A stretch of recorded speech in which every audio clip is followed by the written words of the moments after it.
मिट्टी के प्रेम का पार्ट 11।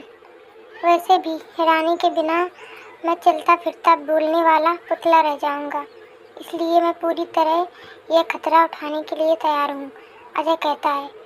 और सौम्या चुड़ैल सूर्योदय होने से पहले ही माता काली की कृपा से अजय को अपने साथ लेकर अपने और उसके पिछले जन्म में पहुँच जाती है। पिछले जन्म में अजय सोनू नाम का चरवाहा था और उसने अपने पालतू जानवर चराते हुए दोपहर के 12 बजे सौम्या को सूखे कुएं के पास कस्तूरी इत्र दिया था। इसलिए दोनों एक पीपल के पेड़ के ऊपर बैठकर दोपहर के 12 बजने का इंतजार करते हैं। उसी समय एक बूढ़ा चरवाहा अजय को अपनी तरफ आता हुआ दिखाई देता है। जैसे ही वह चरवाहा उस पीपल के पेड़ के करीब पहुंचता है जिस पर सौम्या और अजय बैठे हुए थे, तो अजय की आंखों में आंसू आ जाते हैं, क्योंकि वह बुजुर्ग चरवाहा उसका पिता था।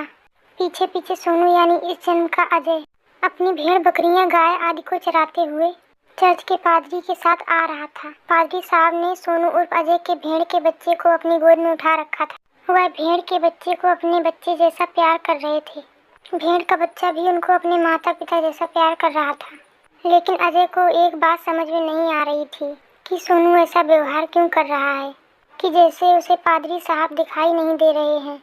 फिर पादरी साहब पीपल के पेड़ पर बैठे हुए अजय की तरफ देखकर सोनू यानी कि अजय के कुर्ते की जेब में कस्तूरी इत्र चुपचाप डालकर उसकी भेड़ बकरियों से विपरीत दिशा में चले जाते हैं और भेड़ का छोटा सा बच्चा उनके पीछे कुछ दूर तक दौड़कर वापस लौट आता है। उन पादरी साहब को कस्तूरी इत्र सोनू यानी अजय के कुर्ते की जेब में चुपचाप डालते हुए देखकर सौम्या चुड़ैल अजय को सब समझ आ जाता है कि कस्तूरी इत्र अजय को कहाँ से मिला था। यह सब देखकर अजय कहता है, हालेलुया हालेलुया हालेलुया, जय मसीह की जय मसीह की। और कुछ देर यीशु मसीह से प्रार्थना करके विनती करता है कि मेरे जीवन में सब अच्छा ही हो, मेरे जीवन की सारी उलझनें खत्म हो जाएं। अजय की यीशु मसीह की प्रार्थना पूरी होने के बाद सौम्या चुड़ैल पूछती है, तुम्हें प्रार्थना करते हुए देखकर मुझे ऐसा महसूस हो रहा है कि तुम्हारी वजह से मेरा भी उद्धार हो जाएगा। बस तुमने किस भगवान से प्रार्थना की है? मैंने प्रभु यीशु मसीह से प्रार्थना की है।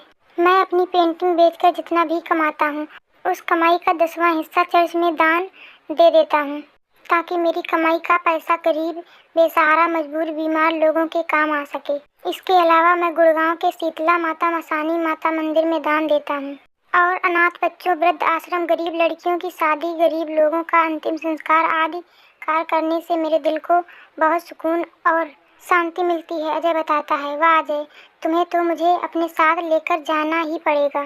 यह कहकर सौम्या चुड़ैल अजय का हाथ पकड़कर अपने साथ हवा में उड़कर सूखे कुएं के पास ले जाती है और सूखे कुएं के पास बैठकर कहती है, सोनू यानी कि तुम मेरी तरफ आ रहे हो, अब तुम्हें मुझे देखकर कस्तूरी इत्र देना होगा।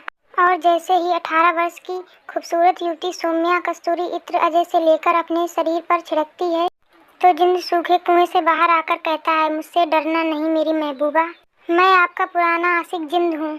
अजय दूर से खड़ा होकर यह सब देख रहा था कि सोनू यानी कि मैं कस्तूरी इत्र सौम्या को देकर कैसे अपनी भेड़ बकरियां आदि जानवरों के साथ मस्ती में झूमता हुआ जा रहा हूँ और जिंद के साथ सौम्या कैसे सूखे कुएं के अंदर चली गई। तभी अचानक अजय के पैरों के नीचे से जमीन खिसक जाती है और अजय गहरे गड्ढे के अंदर चला जाता है। गहरे गड्ढे में गिरते समय अजय सोचता है, मैं भी कितना पढ़ा लिखा मूर्ख निकला, एक चुड़ैल पर इतना विश्वास कर लिया कि जिसकी कीमत मुझे अपनी जान देकर चुकानी पड़ी। और यह सोचते सोचते अजय को कुछ ही मिनटों के बाद ऐसा महसूस होता है कि तेज बारिश हो रही है और वह बारिश के पानी में पूरी तरह भीग चुका है। जैसे ही वह अपने चेहरे से बारिश का पानी पोंछता है तो उसे ऐसा महसूस होता है कि वह गहरी नींद से सोकर जागा है। लेकिन यह देखकर उसकी खुशी का ठिकाना नहीं रहता है कि उसके सामने रानी खड़ी हुई है, हाथ में पानी से भरा लोटा लिए पानी उसके चेहरे पर छिड़क कर उसे होश में लाने के लिए। रानी को देखकर अजय रानी को सीने से लगाकर कहता है, आप कहाँ चली गई थी?